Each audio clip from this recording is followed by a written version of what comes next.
Hey guys, Chris here with Clutter Reduction. So I'm doing a little mini series about junk removal and the steps to do before and when to get junk removal done. This video is going to focus more on when you should consider getting the junk removal done. And I'm basically going to go over 4 quick points of kind of that breaking point. So number 1 is if the donation company refuses your items. This could be for a few reasons. One, it could be the condition of your item. Though you may have a very nice couch and it looks brand new, if it happens to have a couple of scuffs or rips or tears, or maybe the bottom lining is torn out, they're likely going to refuse it. One, there could be bed bugs inside of it, there could be other bacteria around it. Two, a lot of these places try to resell these items and then they use that money towards profits for the organization that they represent. So if it's something they're not going to be able to sell, they're not going to pick it up because it would be a lot of time on their hands wasted. Another thing to keep in mind is a lot of places, depending on the logistics of where you live, will refuse service. So for example, if you have a small elevator in a large complex and you have some bulky items, they're not going to take that risk damaging the elevator because they don't have insurance to pay for those damages. A lot of times they don't go upstairs.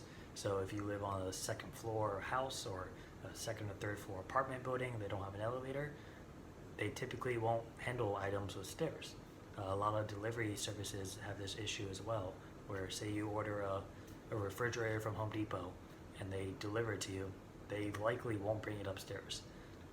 One, they're not paid so much on time. Two, a lot of their guys, they are not trained to handle larger pieces. And three, same thing going back to insurance. If something gets damaged, they don't have that type of insurance to handle it the same way a junk removal or a moving company would.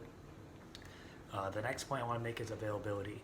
A lot of times when you try to hire a donation company, depending on where you live, they may be booked for weeks or even months.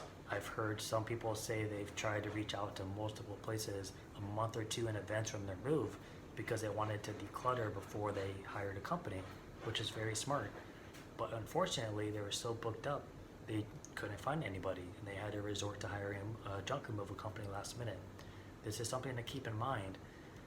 Their companies, they usually operate between 9 a.m. until maybe 4 or 5 p.m.